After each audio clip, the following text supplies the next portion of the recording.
32 PSI. It's printed right there on the pump. Everyone uses it. And it could be slowly destroying your tires, killing your fuel economy, and putting you in danger. Right now. Stay until the end.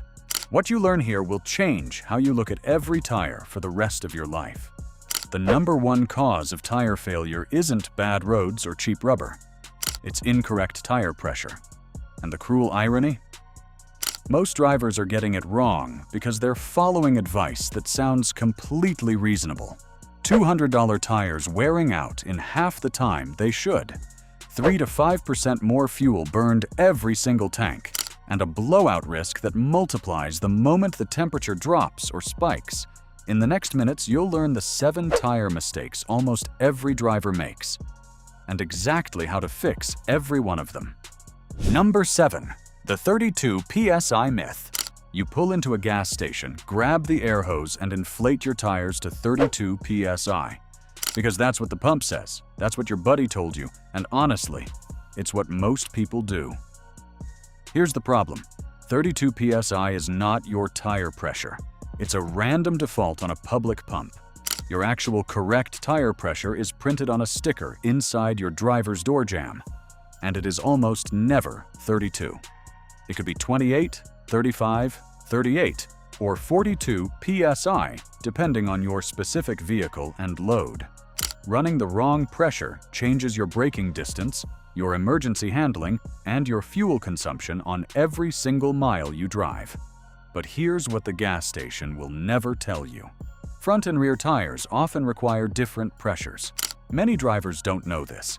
Check both numbers on that door sticker before you touch the valve cap. That sticker is the only number that matters. Not the pump, not your buddy, not 32. Number 6 is about when you check your pressure, and almost everyone gets the timing completely wrong. Number 6. Checking pressure at the wrong time. You've just driven 15 miles to the gas station. You check your tire pressure. It reads fine, maybe even a little high. You let some air out, and you drive away feeling responsible.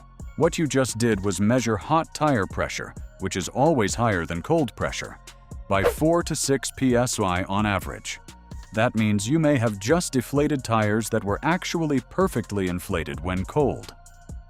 This is exactly how someone following the 32 PSI rule at a gas station ends up with tires running at 26 PSI on the highway without knowing it. The only accurate time to check tire pressure is when the tires are cold, meaning the car has been parked for at least 3 hours or driven less than 1 mile. And that's not even the worst part. If you're checking pressure in summer versus winter, you're dealing with a completely different baseline. Tire pressure drops roughly 1 PSI for every 10 degrees Fahrenheit drop in temperature. A tire that's perfect in September can be dangerously underinflated by December, without a single slow leak. Stay with me. Number 5 is a mistake most drivers make every single winter without realizing the damage it causes. Number 5. Ignoring pressure in cold weather. It's a freezing January morning. You start the car, back out of the driveway, and the tire pressure warning light flickers on. You think, it always does that in winter. It'll go off once the tires warm up. And it does. So you ignore it. But that light came on for a reason. Your tires lost 4, 5, maybe 6 PSI overnight just from the temperature drop. If you were already running 32 PSI from the gas station pump instead of your correct door jamb pressure, you're now potentially 8 to 10 PSI underinflated, well into dangerous territory on the coldest, slipperiest roads of the year. Here's what mechanics know that you don't. Underinflated tires in cold weather don't just wear faster. They generate excess heat as they flex more than designed, which weakens the internal structure over time. That's how tires that look perfectly fine on the outside fail suddenly at highway speed. Check your pressure every time the temperature drops more than 10 degrees Fahrenheit in a single week. It takes 90 seconds.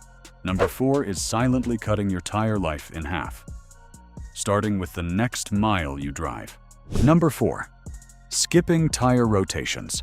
Your front tires are working harder than your rear tires every single day. They steer, they take the brunt of braking, and on most cars, they carry the weight of the engine. The result? Front tires wear 2 to 3 times faster than rears. Skip rotations, and you'll be replacing just your front two every 20,000 to 25,000 miles, instead of getting 50,000 to 60,000 miles out of a full set rotated regularly. At $150 to $200 per tire, that's an extra $300 to $400 every few years. Minimum. Rotation costs $20 to $50 and should happen every 5,000 to 7,500 miles. What nobody tells you at the shop: if you have a full-size spare that matches your other tires, it should be included in the rotation. Most shops skip it unless you specifically ask. That spare can extend the life of your full set by an additional 20% over its lifetime. Number 3 is about something printed right on your tire that most drivers have never read and badly misunderstand. Number 3. Trusting the max PSI on the tire sidewall. You're in a parking lot and you notice a number molded into the side of your tire. Max press 51 PSI. You think, great, I'll pump it up high and never worry again. Hard, safe, efficient? Wrong. That number is the maximum pressure the tire can physically contain before structural risk, not the recommended driving pressure. Inflating anywhere near that gives you a rock-hard tire with a dramatically reduced contact patch.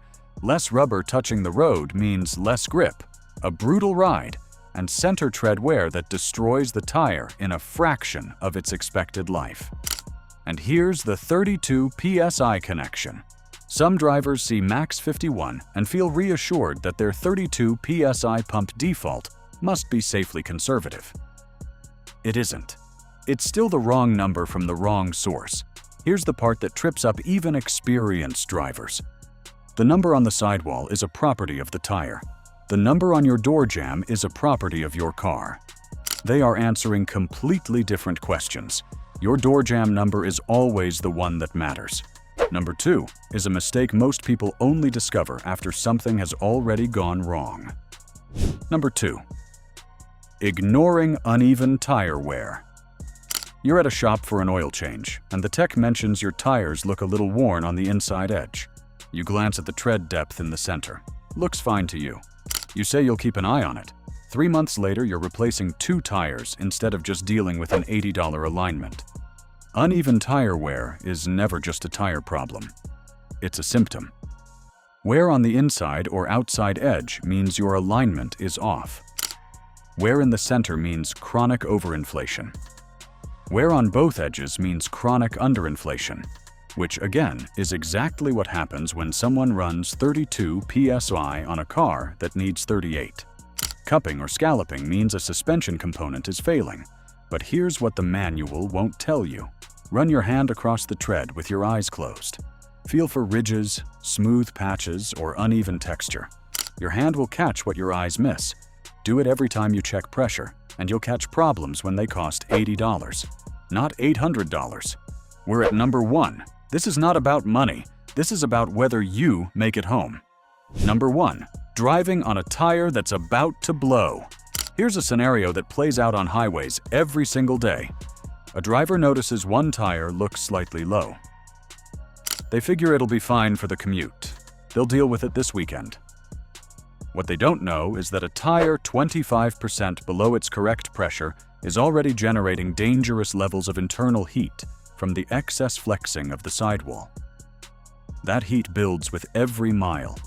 It weakens the internal steel belts silently, invisibly, from the inside out. And then, at 70 miles per hour in the middle lane, the sidewall fails. Not a slow leak, a blowout. The car lurches violently. Most drivers instinctively brake hard and turn. Exactly the wrong response, and the one most likely to cause a rollover or collision. Here's the truth that should change how you think about tires forever. A blowout from underinflation doesn't happen because the tire was old or cheap. It happens because the pressure was wrong for long enough. And the pressure was wrong because someone used 32 PSI from a gas station pump instead of the number on their door jamb. The correct response to a blowout is to grip the wheel firmly, ease off the accelerator, and steer straight until the car slows naturally. But the better response, the one that keeps you from ever being in that situation, is to check your door jamb, learn your actual number, and never let a gas station pump tell you what your tires need again.